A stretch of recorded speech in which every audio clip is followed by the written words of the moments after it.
He remembered months with no electricity, months with no phone. And so my husband said, pack for 3 weeks. And that put me in a unique position to be able to listen to the radio and watch the news and watch TV, because everybody else was struggling to survive. And that put me on the straight and narrow path to figuring out why New Orleans flooded. And here I am 18 years later and actually still working at it, but we've accomplished a lot. Hey, Nicole, what do you get when a former corporate CEO and a do-gooding executive walk into a recording studio?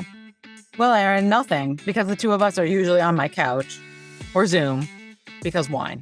You get a podcast created for Gen X women who are bought into the corporate world, but fed up with the BS. I know. It's how to thrive the 9 to 5 or 6 or 7. It's career therapy.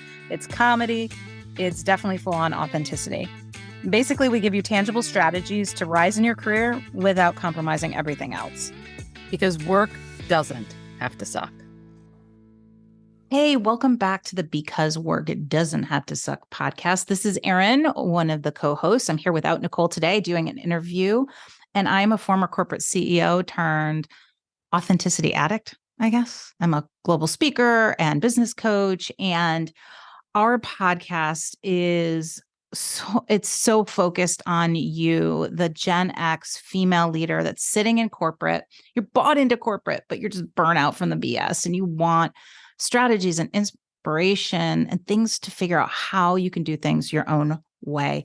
And so today we get to sit down with Sandy Rosenthal. And Sandy is the founder of Levees. I always say it wrong. It's levees, levees.org. And she's also the author of Words Whispered in Water. And we talk about it too. She also has a podcast called Beat the Big Guys. And that's exactly what we're talking about today. Here's some of the things that you'll hear if you stay on with us. So we'll talk about the basic steps that she took to really start a crusade against the big guys. For her, that was first in New Orleans and now more broadly, but we'll talk about what did she do? What were the tactics? We'll also talk about the signs that she says you'll see to know you're on the right track when you're fighting for a cause. And they're not always fun signs, but they're the right signs. We also talk about the 3 most common tactics that quote unquote big guys use or will try and use against you, which is so important because if you understand their strategy, it's a lot easier to stay calm and fight against it. We'll also talk about what she and her team discovered that blew things out of the water, pun intended, lit up media, etc. And we'll also find out when data and a smile is your best strategy, with great examples of how you can do that. So whether you have a burning desire to take on some big global issue, or maybe it's a local cause, something pissing you off, something that's stirring in you, or you just want to be able to better handle those bullies at work, because that's kind of what the big guys are.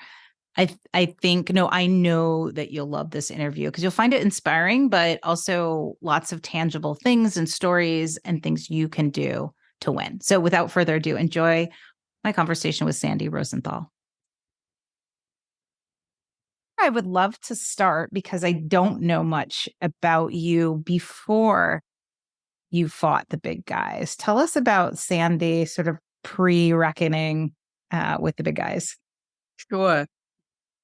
I pretty much lived what I would be perfectly happy to call an idyllic life before I had to beat the big guys. I had reached a point in my life where I could work part-time. I had only one child still in the nest. 2 were off to college. I was able to do the things I wanted. I could play tennis during the day instead of at night if I wanted to. So that was my life. I had no complaints. And when I got in my car and evacuated for what we thought was just going to be another hurricane, okay, I had all my plans already, and none of those plans came to pass. Oh my goodness. What were you doing? What was your profession that you then got to go part-time? My profession was in marketing and with a specialty in copywriting. So I love. I love it. I do it for fun.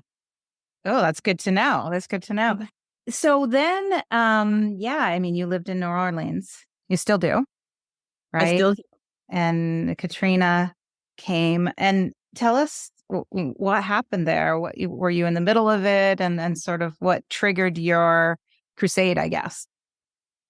Well, what happened is the entire city of New Orleans went underwater, either 10 feet or a couple of feet. Well, 80%, but might as well have been the whole city. And if you didn't lose a loved one, you lost your house or almost everything in it. But you didn't, not just that, you lost your church, your school, the post office, the grocery, everything. And if you flooded, so did your mother and your sisters and your aunts and uncles. So that's what happened in the city of New Orleans, and which hopefully most people know was a design flaw in what should have kept us dry. But at the time, the victims were blamed for it. We're stupid for living here and imbeciles for wanting to come home and rebuild. And so that's how my life changed in August 2005.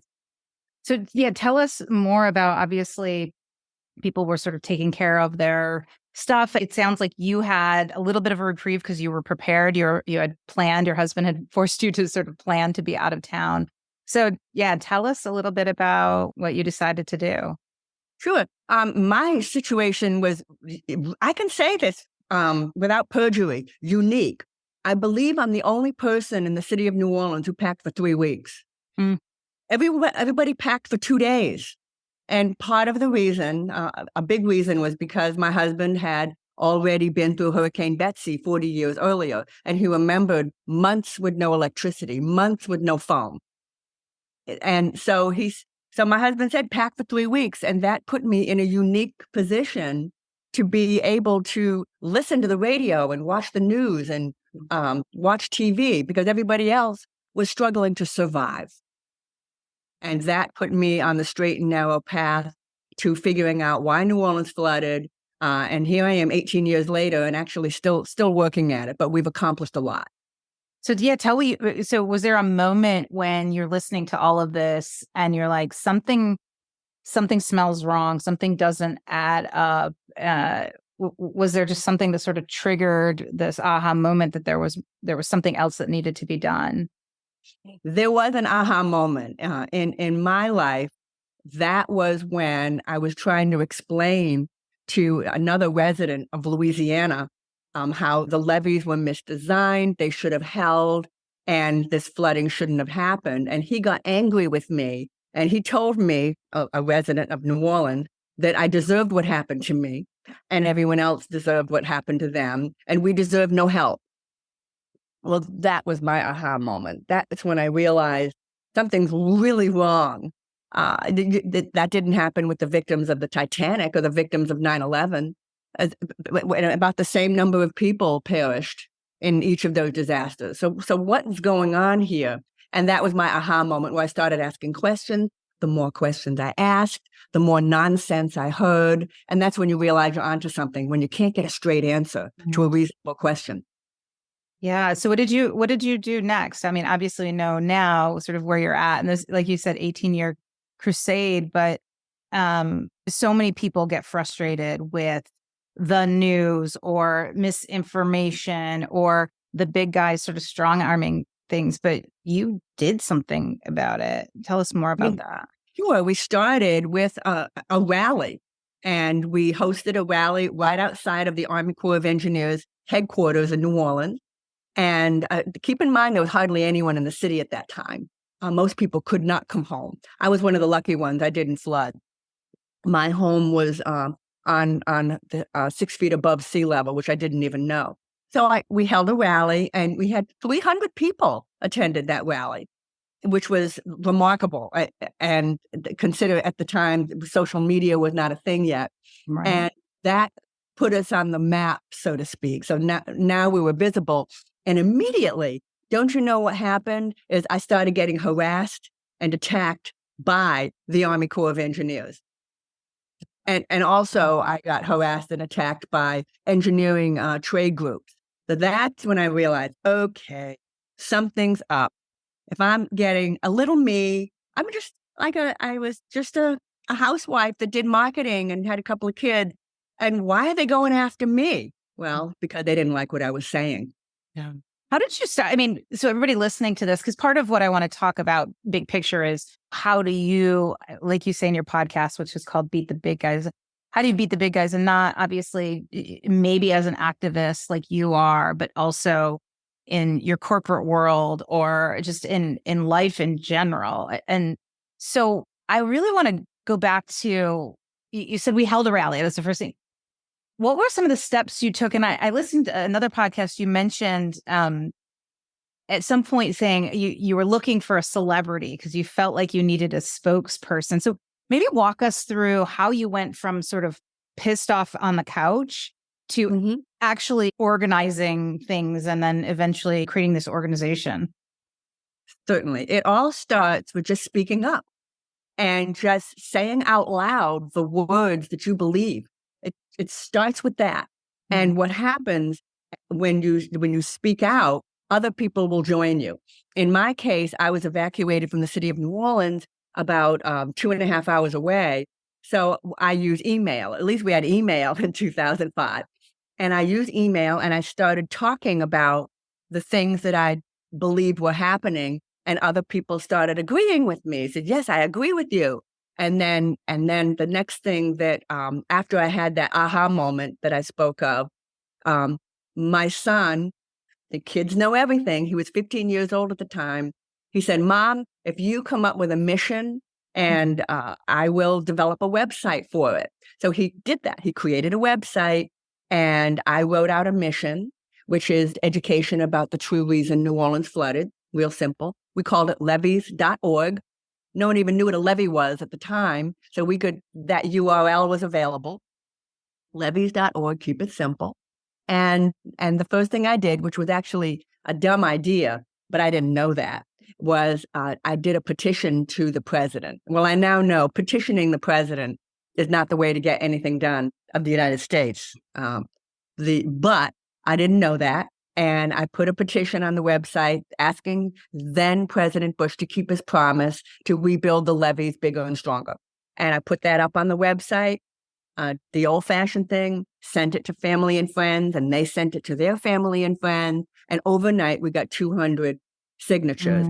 Wow. Even in today's world, 200 is quite a few, even in today's world of social media. And that's how it got started. That's how the ball got rolling. And it's true, I did think maybe I did believe I should have a celebrity. What I didn't know is you don't need a celebrity. Oh, if you can get one, sure. If you can get one. But how many people can pick up the phone or text a celebrity? Yeah. Not many of us. Most of us are ordinary folks that don't have ties to celebrities or football players. And you know what? You don't need them. All you have to do is speak up.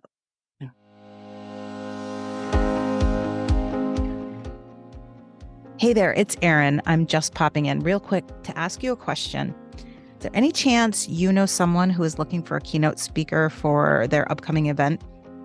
Look, I know that many event organizers, they struggle to find a speaker who provides both tangible value and business knowledge, but that also lights their audience on fire. And I truly believe there aren't many speakers like me out there who are both former corporate executives and professionally trained speakers. And there's definitely none that roll in with an orange suitcase they unpack with their audience. Trust me on that. I would love nothing more than to bring my message of using authenticity as your strategic career and business advantage to people spinning in your universe, especially if you'd be there.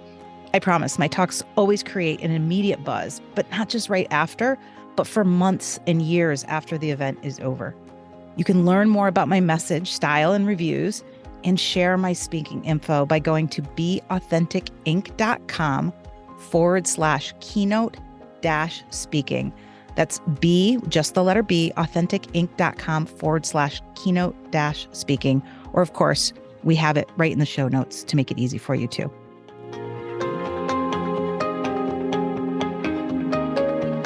Was there a time so you're doing this, you're fired up, excited that you get the 200 signatures, you're taking different steps, and we'll talk a little bit more about some of the pushback and the stories that sort of came to light around that pushback and harassment. But was there a point in time where you're like, oh crap, Like, what did I start? I shouldn't have done this. This is bigger than me. Or was it just each day, each week, was there more adrenaline and more resolve? Great question. What really surprised me is the amount of very vitriolic pushback I got from people who I would have thought would have been totally on my side. And what I didn't understand at that time, it was political. At the time, we had a Democrat mayor and a Democrat governor, and the president of the United States was Republican. And it took me a little while to figure that out, that some people don't like what I was saying strictly because we have a Democrat mayor. But once you figure that out, you can go, oh, I won't pay any attention to that criticism because it's nonsense. It's nonsensical. It's not that they don't like what I'm saying. They don't like who's saying it. I don't know if it makes sense, but yeah. That's that's the big surprise to me. It took me a while to figure it out. I was pulling my hair out over that one. Yeah. You talk about different tactics that the quote unquote big guys use or used against you that probably also translate in the workplace and everyday life. Tell us a little bit about some of those tactics that you felt, and any advice that you have that you kind of learned to get through the tactics they threw your way. I would love to.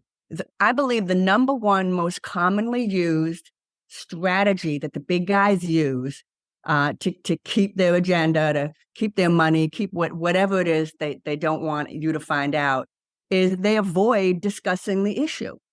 They will do anything to avoid discussing the issue. So it's literally infinite. And the examples are infinite as well. But if you cannot get an answer to a reasonable question, it means they don't want you to know the answer. And that's when you know you're asking the right question. And you shouldn't give up. And if they won't answer it, well, maybe somebody else will answer it. And then, not every time, but if you still can't get the answer to your question, then you file a lawsuit. And keep in mind that someone's going to ask you, okay, if you file a lawsuit, did you just sit down and try to talk to them? Did you just sit down and try to have a conversation about it? And all you have to do is show, yes, we did. And they wouldn't answer our question. That's the most common one. They won't answer a question. But there's all kinds of other tactics and strategies. They try to harass you by claiming that you're not an expert. Well, the fact of the matter is most of the activists and community leaders who rise up and be seen and get heard, the overwhelming majority are not experts in that subject that they have just decided that they needed to say something or do something. Overwhelmingly, it's ordinary folks. Yeah. And you also mentioned that they try to change the subject. And I thought this one was so interesting. And you said, don't let people change the subject. And I think you talked about sort of the way that you get things back on track. Tell us more about that. I'd love to. And that's one of those strategies. They'll try to change the subject and get you on a subject that you're either not knowledgeable of or totally irrelevant or both. And when they do that, it's really important to recognize what they're doing. You know what they're doing. They're trying to avoid the subject. And with a smile, you gently gear them back onto the subject. And it's really, really, really important not to lose your temper. It's so easy to be annoyed and angry when people are changing the subject, when you want to discuss something really important and they're discussing something that's irrelevant. Keep that smile on your face, gently get them back on the topic. Don't be rude about it and don't just ignore it. It's okay to answer the question and then say, now, can we get back on the subject? Can I give a quick example? Yeah. Oh, please. So for something that's still going on in this country is relocating statues that glorify the Confederacy, okay? Relocating them, putting them in appropriate places like a museum, okay? Well, the people that don't like that idea call it destroying history. They're destroying history. Well, that's not what that's about. And so my question would be, how are they going to destroy the art piece? Are they going to jackhammer it to death? And they go, no, and so you see what I've just done? Yeah. They have to sort of backtrack And then what they, what they do then? They change the subject and just Mm. so. But the important thing is, you notice I didn't get mad or angry. I was just like a reasonable question, and like again, they all use that strategy. They all use that tactic: change the subject or avoid the subject altogether. Yeah.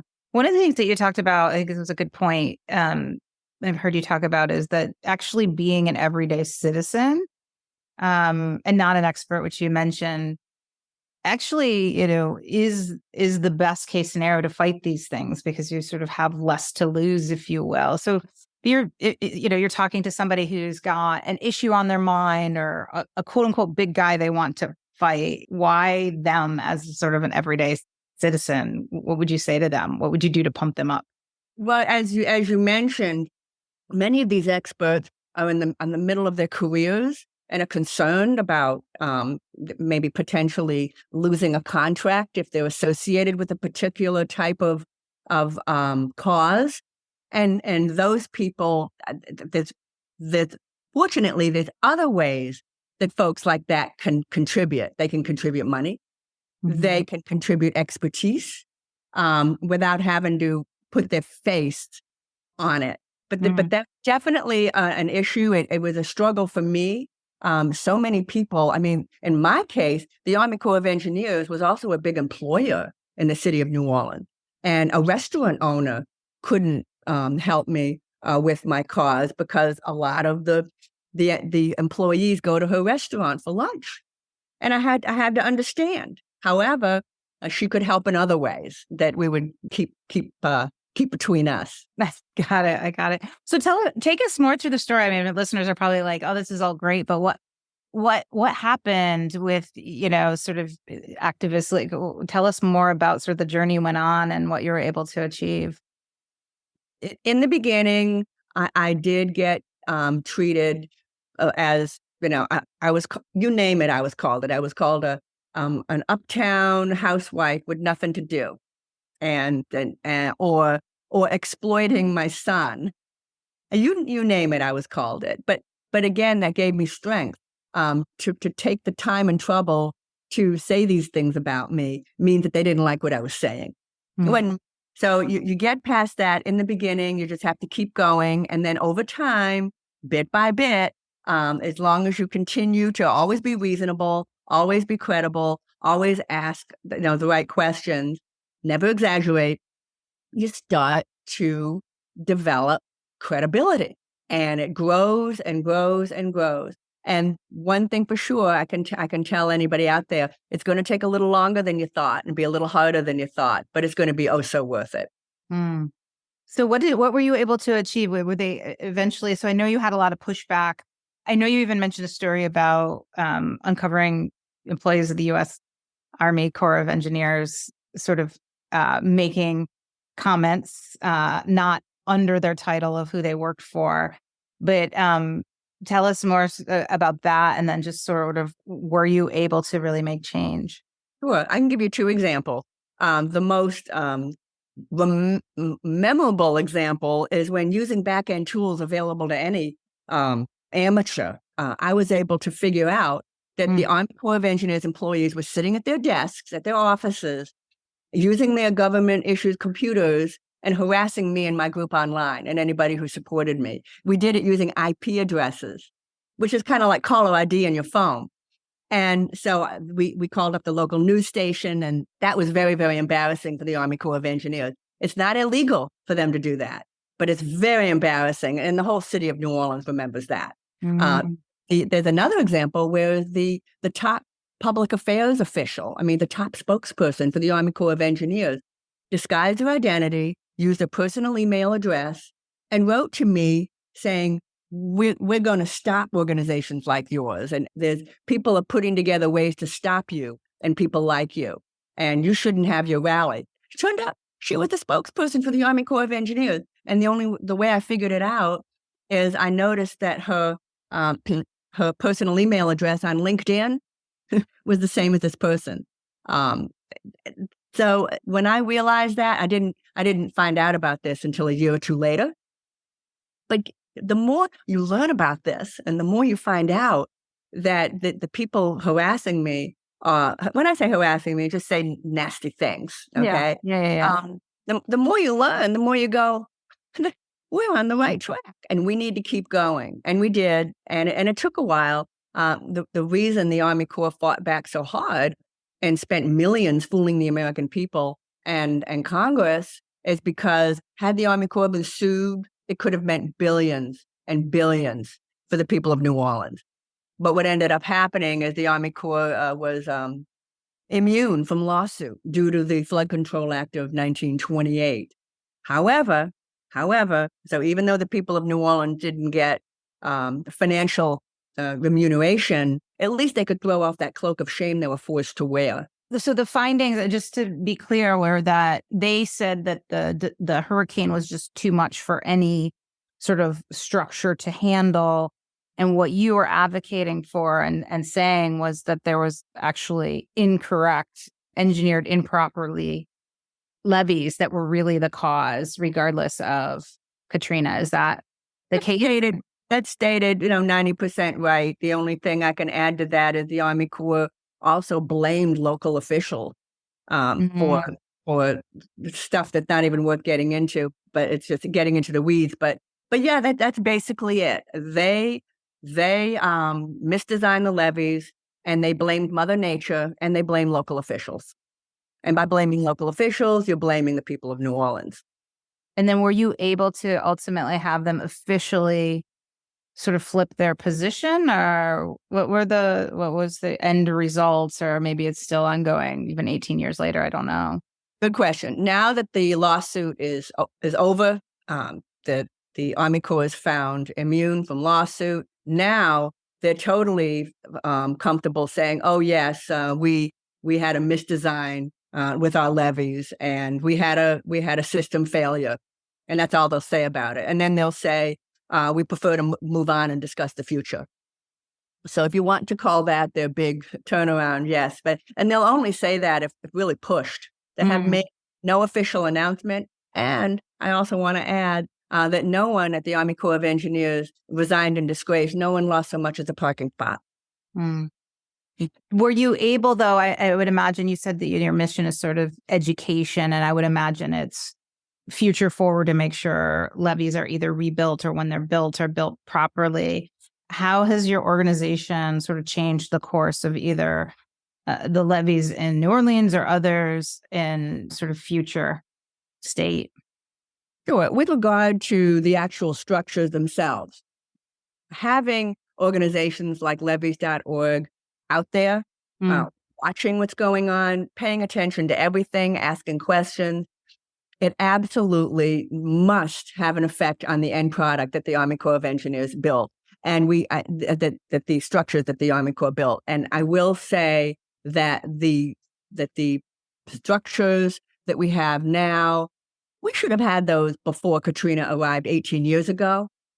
But I can say that I am confident enough in the system built since then, such that during the Hurricane Ian that arrived 2 years ago, I evacuated, but only because I needed internet. That time, okay. If you want internet, you're asking a lot. But as far as your house being flooded, everything was fine. It was just a windy day, and my son stayed in my house that day, and the city of New Orleans did just fine. Yeah. Interesting. Now, you host a podcast called Beat the Big Guys, and you talk to others and hear lots of great stories. What's your favorite story that you've heard of others that you'd love to pass on to help beat the big guys? Wow. I've interviewed about 90 different folks, but I think I have to say that my favorite that comes to mind is a recent one. And it's someone who battled her homeowners association. And what it's so beautiful, the end of the story, she had a pollinator garden for the butterflies and the rabbits and the deer and in her front yard. And I'm sure it was beautiful. And her homeowners association ordered her to remove it and put in grass, which is pretty well known is bad for the planet. So she said no. She said, I'm not going to do this. And she fought her homeowners association. And as a result of her fight, which was not just for her, it was for everyone in her neighborhood, the state of Maryland passed a law allowing any homeowner to have a pollinator garden if they so choose. So she has beat the big guys. And for the big guys to be a homeowners association, I think is funny. I'm sure a lot of people remember the X-Files episode where they did an episode where the members of the homeowners association were all from outer space. No, I didn't know that.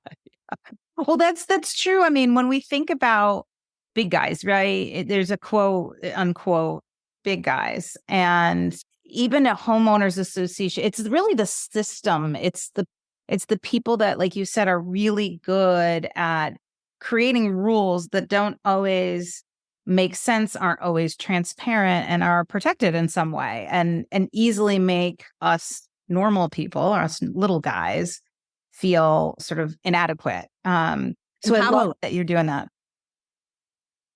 And powerless. Yeah. Powerless. And one of the things I've discovered on over 90 different people that I've interviewed, all the big guys are really no different from the fourth grade bullies on the fourth grade playground. And I can go through with it very quickly why that is. So what is a bully on the fourth grade playground? They're usually bigger, okay, for reasons that could be all kinds of reasons. They're usually bigger. They're thin-skinned. They cannot handle the slightest bit of criticism or taunting. And they think just because they're big, they're invincible, okay? And all the big guys are just like this. So what happened? Comparing these bullies to like, for example, a big hog or a big ag or a big oil, they actually believe they're so big that it's impossible for anyone to harm their reputation or to harm them just because they're big. That's it. And so what happened? They make mistakes. They make big, embarrassing mistakes that is so harmful to them. I'll give you an example. Entergy, a huge energy organization, happened to be in New Orleans, hired actors to be fake citizens to fill City Hall. And so that real people couldn't get into City Hall. Well, Entergy was discovered doing that. It was called the paid actors scandal. And it'll be years for Entergy to get past that. They were trying to build a new plant, and they were trying to get support for it. So the big guys, they think that just because they're big, they're that nothing can happen to them, and nothing could be more wrong. They are, and if you think of them as bullies on the fourth grade playground, it seems like a piece of cake. Yeah. And I think so many of our listeners a lot of our listeners work in the corporate environment, right? And so it's, you hear big guys and it probably resonates. You hear bullies and it probably triggers because the corporate workplace has its own, rules, right? And own risks to fighting the big guys. It's a totally different risk. It's mainly your job, or at minimum, your reputation, your ability to continue to do well at that company. As you think about those people who are, maybe it's not activating against a big guy in their community or more globally, but maybe it's activating against the big guys in their organization, whether it's a peer, or a boss's boss. What advice would you give them?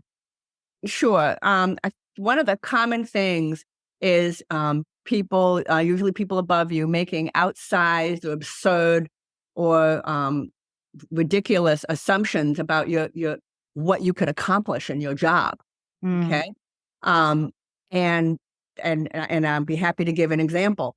The best thing to do when that happens is give them data, give them numbers, and to speak with a smile. And I'm happy to give you an example. So, and this happened to me. Somebody asked me, so how does your organization make it safer for all of the people in South Louisiana? Okay. And so that's an outsized question and absurd. And so my answer was, well, the Army Corps of Engineers just spent $14 billion trying to answer that question. And the local officials spend $62 million a year trying to answer that question. So I'm really flattered that you thought that my organization run with volunteers and no dedicated income. I'm really flattered that you thought that our organization knew the answer to that question. No, really, I'm flattered.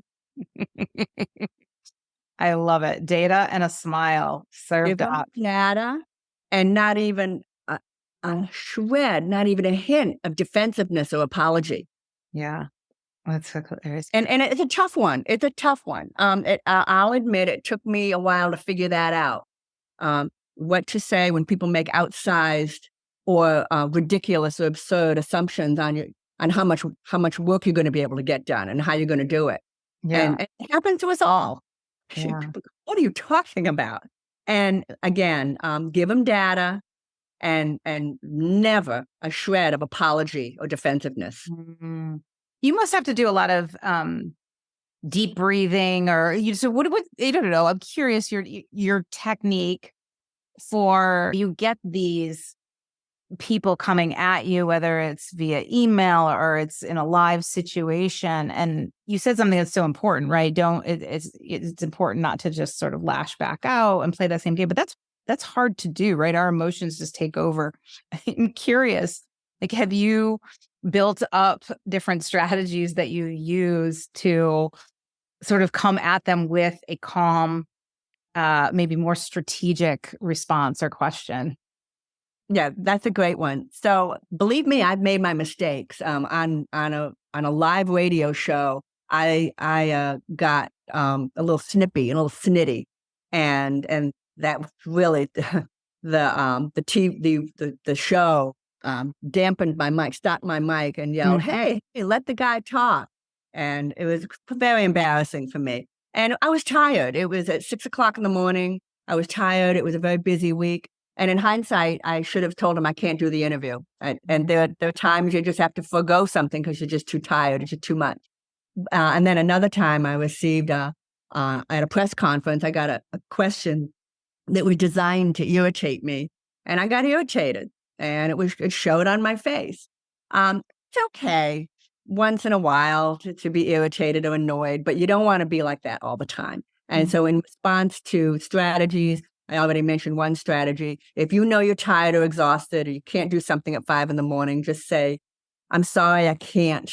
I can't. How about 6? How about 8:00 in the morning?" And often they'll come back and go, "Okay." Sometimes just be honest. Just say, "I can't do that time of the morning." But with the strategy, definitely before my press conference, before my major events, I take a few minutes to just relax. Take some deep breaths to keep in mind that their goal, especially the media, their goal is to knock you off balance. And if you know that, there's no need to take it personally. They're just doing their job. And so, and then the only other thing I can add is I get some sort of exercise almost every day. Something, even if it's just some yoga. Yeah, same. I find it so interesting. You're right. Just knowing their strategy from a media perspective. I think the things you talked about, the changing the subject, the delay tactics from maybe not so much media, but the people knowing their strategy and thinking about the way they're going to come at it versus just reacting to it, going, "That's irrational," or "That's wrong," or "That's mean," but kind of knowing going into that. And I think it's interesting. I just spoke with a women's group last night, and they work for a government big submarine company. Okay. And they're in the defense world. It's very male dominated, high security. I went to talk about authenticity, right? It's just obviously something they don't always get a lot of. But one of the things that they sort of disclosed in our prep was that they feel they often are talked over whether it's you can't do this or literally, right? They talk and they're saying something and then they come in and talk. And so for that group that feels like maybe it's not the macro trying to beat the big guys, it's the daily sort of quote unquote big guys, the micro bullies, the talking over. Any advice for those people? Certainly. I think you raise a superb point. And often the people who do the talkovers, which happens to be a pet peeve of mine, when someone literally talks over me. And it doesn't necessarily be big, tall men. I mean, little tiny women can do it too, talk over you. And again, you can't lose your temper, but it's having the understanding in your brain that that person, often these people like to play devil's advocate, that even if they agree with you, they're going to play devil's advocate anyway. And it takes a little bit of getting to know that person. And once you've figured that out, it's easy to deal with them. It's like, oh, so that's the way that person has a discussion. And and with the talk over, that's a little bit different. That's a little bit different. I personally believe that's a respect issue. And then so rather than figuring out, well, what do I do when Miss Susie talks over me, figure out what is it that Miss Susie has a problem with. That would be my advice. And they may not even realize they're doing it. It's hard to imagine, but they may not realize they're doing it. But everyone has their own way of working. And because then there's the other side, the one that always smiles and says yes, and then does the opposite of what you wanted them to do. And that's a whole nother challenge. Another challenge, yes.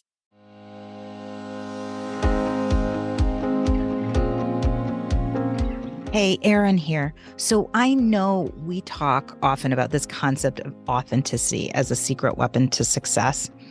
I swear to you, my authenticity was literally the number one thing that helped me become both the CEO of a 9-figure company at the age of 42, but also that helped me lead an insanely successful financial and cultural turnaround of that same company.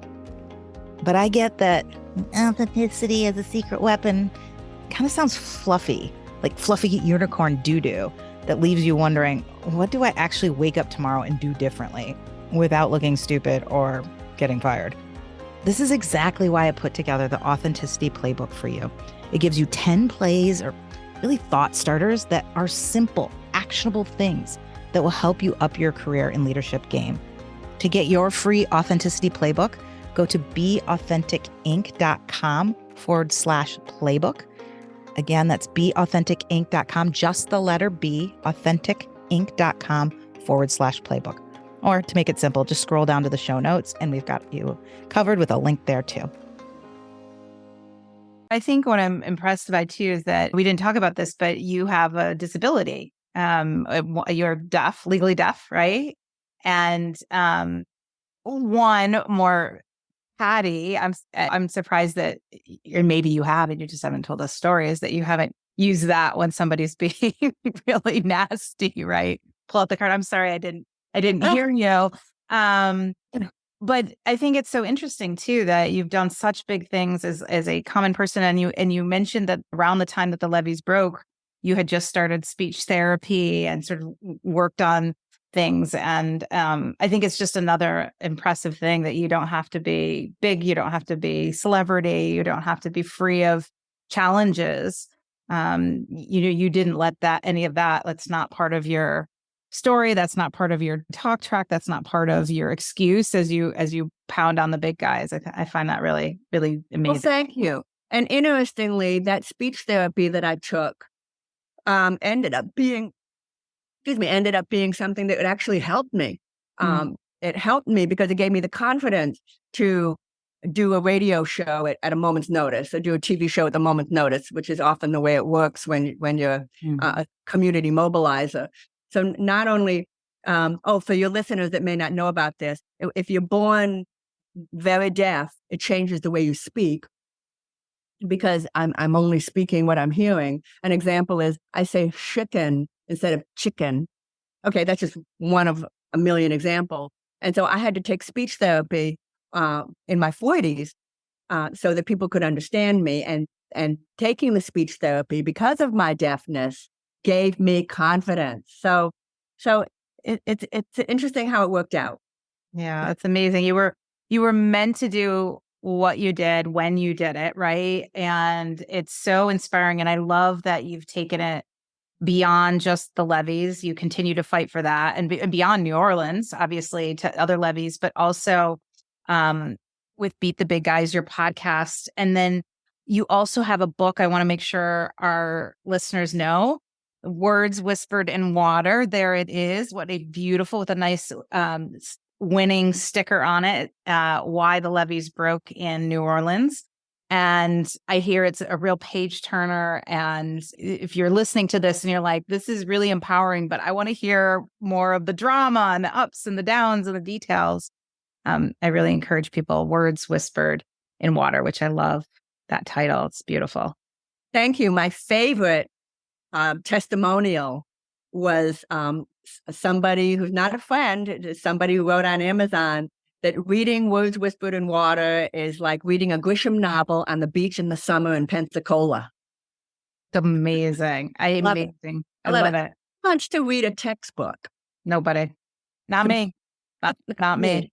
No, I love it. I love your character, your inspiration, just who you are. You're very authentic. We don't have non-authentic people on here, so I'm so glad that you were able to come on. Where can people find you, follow you best?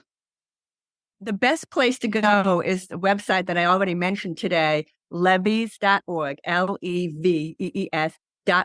So if you want to know about me, you'll find out there. If you want to know about my work with levees.org, you can find it there. If you want to know about the podcast, you can find out there. If you want to know what we're working on lately, you'll find it there.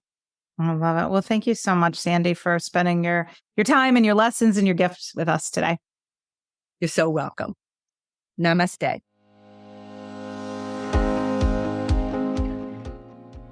Hey, it's Erin with a teeny request. If you have ever gotten any value from this podcast and you'd like us to stick around, plus you want it to continue to grow so we can kind of swindle bigger and more knowledgeable guests to join us, and to keep providing you with tangible and inspiring actions you can take to achieve the career and life you deserve, could you please just take 1 minute to leave us a rating and a review? Those reviews go a long way in attracting guests to the show, and candidly, they really make Nicole and I's day. We see you. We really do.